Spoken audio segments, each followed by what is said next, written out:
नमस्कार विद्यार्थी मित्रांनो, श्री स्वामी समर्थ. आज आपण या व्हिडिओमध्ये बघणार आहोत इयत्ता 6वी विषय मराठी, पाठ 6वा राष्ट्रध्वज माझा अभिमान या पाठाचा स्वाध्याय. चला तर मग सुरू करूया. प्रश्न 1. कोण ते लिहा. अभिषेकच्या वक्तृत्व स्पर्धेचा विषय. तर विषय होता राष्ट्रध्वज माझा अभिमान. शालेय स्तरावरील वक्तृत्व स्पर्धेचे निरीक्षण करणारे कोण होते? तर ते होते श्री जाधव सर. अभिषेकची वक्तृत्व स्पर्धेची तयारी कोणी करून घेतली?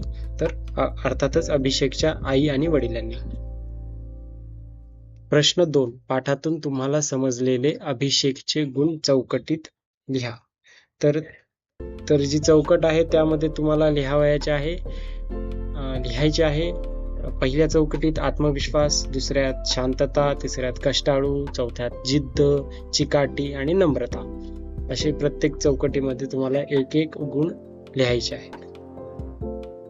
प्रश्न 3 आहे.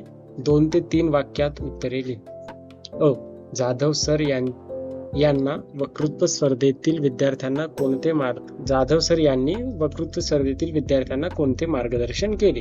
उत्तर आहे, जाधव सर म्हणाले, सर्वच विद्यार्थ्यांनी सुंदर भाषणे केली, परंतु केवळ प्रथम आणि द्वितीय अशा 2च क्रमांकाच्या विद्यार्थ्यांना तालुका स्तरावर सहभाग घेता येईल.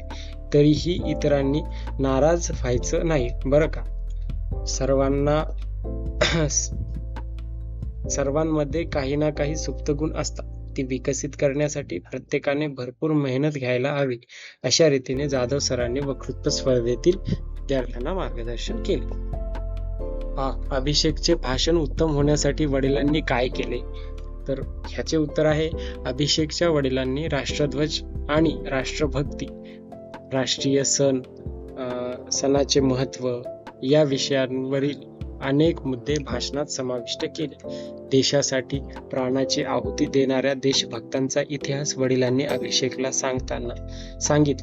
अशा प्रकारे अभिषेक कडून त्याच्या वडिलांनी तयारी करून घेतली. देशमुख सर मुलांना नेहमी काय सांगायचे? तर देशमुख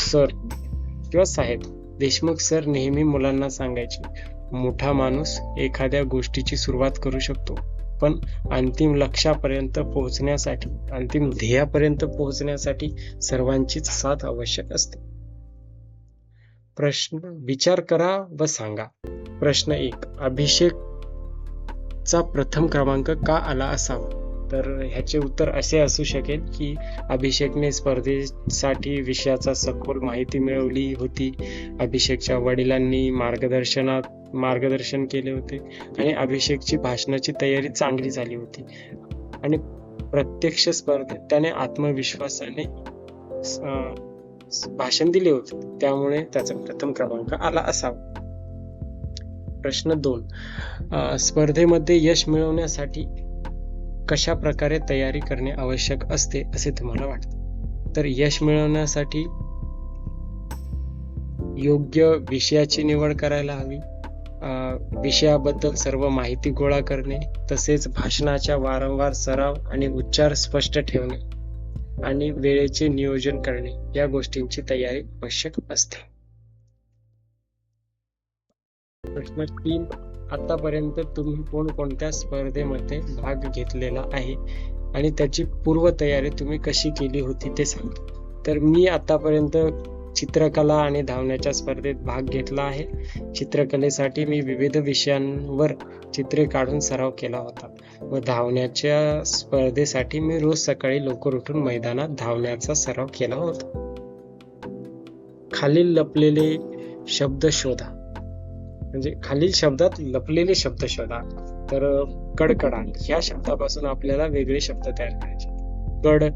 कडक, काट, टक. तर हे काट नसून कट आहे. 2. परीक्षण